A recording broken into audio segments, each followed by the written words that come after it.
A Igreja Universal do Reino de Deus é uma organização religiosa, fundada há mais de 40 anos atrás pelo bispo Edir Macedo, um dos homens que se tornou mais poderoso e mais ricos do Brasil. Comprou também nos anos 90 a Rede Record de televisão e tem se destacado no Brasil e no mundo como um dos religiosos mais influentes no cristianismo.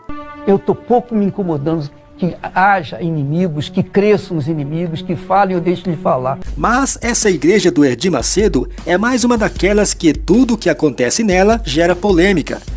É um dos maiores escândalos religiosos do Brasil aconteceu nessa igreja.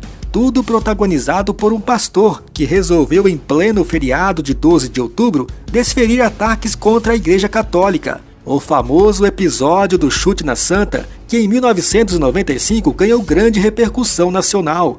Mas como está hoje Sérgio Von Held, o bispo que chutou uma imagem da Igreja Católica há 26 anos atrás? Na época, ele foi perseguido, teve até que fugir do país, e isso só ajudou a Universal a escrever sua história de perseguições e superação, uma igreja que acumulou muitas polêmicas ao longo de seus anos. Então, se você quer descobrir como está hoje o ex-bispo da Universal e também algumas verdades sobre essa igreja neopentecostal, vem com a gente saber por onde anda o pastor que chutou a Santa.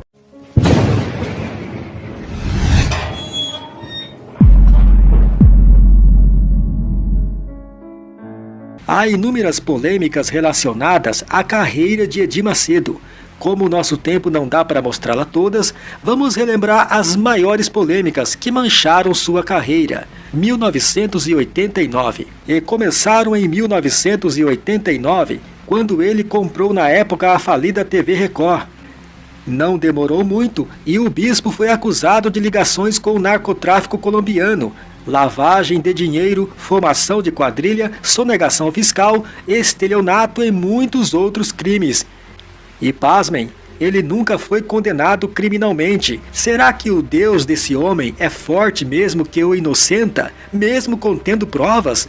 E muitos de seus processos que se arrastam por décadas se acaba por dar em nada. Silas Malafaia é um dos que já trabalhou com Edir Macedo. E hoje é contra as enganações que Edir Macedo fez com os fiéis para comprar na época a Rede Record de televisão. Vamos ouvir. Eu participei dentro da Record com o bispo Edir Macedo. Como é que eu vou aceitar que ajudei eles e que todo mundo, até os membros deles, sabem o esforço monumental que eles fizeram de dinheiro para comprar rádios e a televisão? Como é que eu posso aceitar que o dízimo e ofertas, que são santos, financiar o profano? Não posso. Porque eu não posso ser para você uma coisa e depois lá fora eu sou outra pessoa, ou em casa outra pessoa. Não dá. Eu não consigo conviver em duas pessoas. Eu não posso aceitar que uma emissora comprada com ofertas e dízimos do povo de Deus possa, todo tipo de imundície, de imoralidade, um lixo moral, estar numa TV. Um outro pastor que também não concorda com o que Edir Macedo fez foi o Marco Feliciano, que em suas palavras ele diz: porque tem gente que pensa que quem comprou a Record foi só dinheiro da Universal. O Brasil inteiro mandou oferta para eles. Os assembleianos, os batistas, os metodistas, os wesleyanos, todo mundo mandou dinheiro para comprar a Record. Pergunta se eu, como pastor que estou na televisão, consigo um programa lá. Eu não consigo entrar. Pastor Malafaia não entra na Record, mas a Brahma entrou na Record. A Skol, a Skin Cariol entrou na Record. O cigarro Marlboro entrou na Record. As novelas com vampiro entraram na Record. Já tem gente se beijando homem com homem na Record. E foi comprado com dízimo de crente. Senhoras e senhores, eu convido você a voltar à simplicidade, para não cair nessa desgraça que ele caiu. 1990. Um vídeo caseiro do bispo Edir Macedo, gravado em um intervalo de um jogo de futebol, foi descoberto e ganhou as manchetes dos jornais da época. Pessoal, você vai ajudar agora na obra de Deus. Se você quiser ajudar, amém. Se não quiser ajudar, Deus vai ajudar outra pessoa para ajudar, amém. Entendeu como é que é? Se quiser bem, se não quiser, que se dane. Ou dá ou desce. Entendeu como é que é? É, porque aí o povo vê coragem em você. O povo tem que ter confiança. O povo tem que ter confiança. Se você mostrar aquele xoxo, né? Aquela maneira xoxa, o povo vai não vai confiar em você para orar. Você tem que ser o super-herói do povo. Exatamente, você tem que ser o super-herói. Ó, pessoal, nós vamos fazer isso aqui, é o grande desafio. Tempo depois, Edir Macedo deu um esclarecimento a uma TV dizendo: Ah, o Daldés, legal. Boa palavra. Com Deus, ou você dá e está com Ele por toda a eternidade, ou dá a sua vida, ou entrega a sua vida, assume a sua fé, ou você desce para o inferno e não tem solução. Se você dá, você recebe. Se você não dá, você não recebe. Jesus aqui falou isso. Porque eu falei aquilo que eu pensava e penso, e vou continuar pensando. Quer dizer, toma lá da cá. De acordo com o que você oferece a Deus, você recebe. Ou dá ou desce. Essa é a realidade. Ou dá ou desce. A Igreja Católica nunca engoliram a tamanha ascensão de um homem que lotava o estádio do Maracanã de fiéis sedento à sua palavra. Incomodados com o sucesso do novo religioso, bolavam um plano para parar de vez esse invasor. E no ano de 1992, o bispo passou 12 dias em prisão, acusado de charlatanismo, curandeirismo e estelionato. A prisão foi ordenada depois de 5 membros da Universal terem referido às autoridades brasileiras ter perdido tudo o que tinham em prol da Universal do Reino de Deus à espera de um milagre que nunca aconteceu. E Edir Macedo atribuiu sua prisão como uma perseguição por parte dessa maior religião do mundo e também de uma importante emissora de TV. A minha prisão é uma composição da Igreja Católica, cabeça, e a Rede Globo, que é o corpo. Então, unida com a Rede Globo, que tinha comunicação maior, então eles fizeram um par perfeito para tentar nos destruir. A vingança viria anos depois e cada um que pisou no calo de Edir Macedo sofreria as consequências. Todos já entenderam o recado de Edir Macedo, um homem de persistência e personalidade vingativa, que passou agora a ser uma pedra no sapato da Rede Globo após sofrer perseguições da emissora nos anos 90. Edir Macedo, que não gosta de ser contrariado, agora iria fazer de tudo para seus opressores provarem do seu veneno. 1995. Em 1995, um dos pastores de Edir Macedo, o Sérgio Von Held, protagonizou uma cena que aterrorizou a comunidade católica. Em uma apresentação de um programa Despertar da Fé da Rede Record, no dia 12 de outubro, o pastor aparece falando coisas absurdas, insultando a todos diante de uma imagem de Nossa Senhora Aparecida. Nós estamos mostrando às pessoas que isso aqui, ó, olha só, meu amigo, olha só, aqui, ó, isso aqui não funciona aqui, ó, isso aqui não é santo coisa nenhuma, isso aqui não é Deus coisa nenhuma.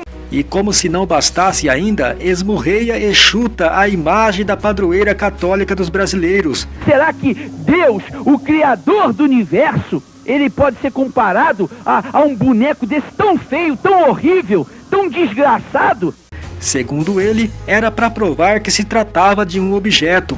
Os R$500, meu amigo, isso 5 salários mínimos, custa no mercado essa imagem. E tem gente que compra. Agora, se você quiser também um santo, uma santa mais barata, você encontra até por 100. Realmente uma forte crítica à tradição católica de venerar a imagem de santos. Se a ideia era prejudicar a Igreja Católica como uma forma de vingança, conseguiram, e o estrago foi bem grande.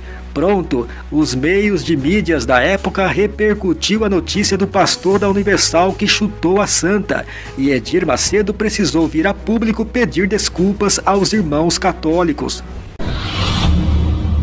Esse episódio foi tratado por Edir Macedo como um chute no estômago. Em uma entrevista, o líder da Universal admite que este foi o maior erro que a sua igreja já cometeu. O chute na santa